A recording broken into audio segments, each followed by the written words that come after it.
আগ্নেয়াস্ত্র সহ গ্রেপ্তার বিজেপি প্রধান। মালদার মানিকচকের নাজিপুর গ্রাম পঞ্চায়েতের বিজেপি প্রধান দেবাশিস মণ্ডল সহ 6 জনকে গ্রেপ্তার করল মানিকচক থানার পুলিশ। গোপন সূত্রে খবর পেয়ে মানিকচকের হরিপুর এলাকায় অভিযান চালায় পুলিশ। সেখানে আমবাগান থেকে বিজেপি প্রধান সহ এই 6 জনকে গ্রেপ্তার করা হয়। উদ্ধার হয়েছে একটি 7mm পিস্তল, 8 রাউন্ড কার্তুজ, 2টি ম্যাগাজিন ও 2টি মোটর বাইক।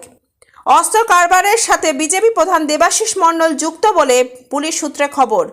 আগ্নেয়াস্ত্র বিক্রি করার উদ্দেশ্যে এই 6 জন আমবাগানে জড়ো হয়েছিল কিনা তা খতিয়ে দেখছে পুলিশ।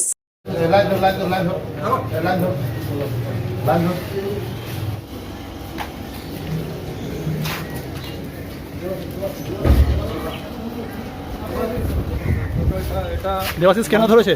মানিকচক থানা বলে না, এটা স্যার টোটালটা হয়ে যাচ্ছে তৃণমূলের পার্টি অফিস। টোটালটা কার সাজিয়ে আছে স্যার? তোমার কাছে অস্ত্র পাওয়া গেছে? না স্যার, আমার কাছে কোনো অস্ত্র পাওয়া যায়নি। কেন স্যার দেখেন স্যার, একজন শুধু বাইক নিয়ে এসে দাঁড়িয়ে এসে জাস্টলি শুধু আমার কাছে বসেছিল।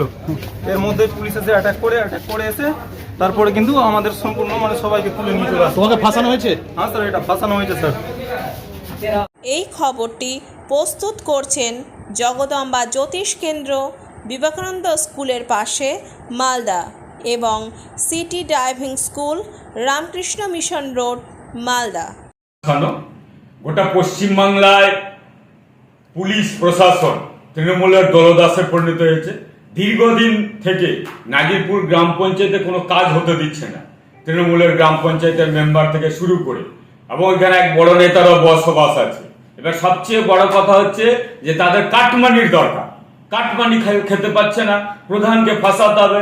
আর প্রধান ফেসে গেলে পঞ্চায়েত হ্যাং হবে, যেহেতু বিজেপির পঞ্চায়েত কোনো কাজও করতে দিচ্ছে না, ডিস্টার্বমেন্ট করছে, একের পর এক বিভিন্ন কাজে বাধা সৃষ্টি করছে, এবং পুলিশ প্রশাসনের সঙ্গে যোগ সাজেশ করে তৃণমূলের নেতারাই ওকে ফাঁসিয়েছে এক কথা।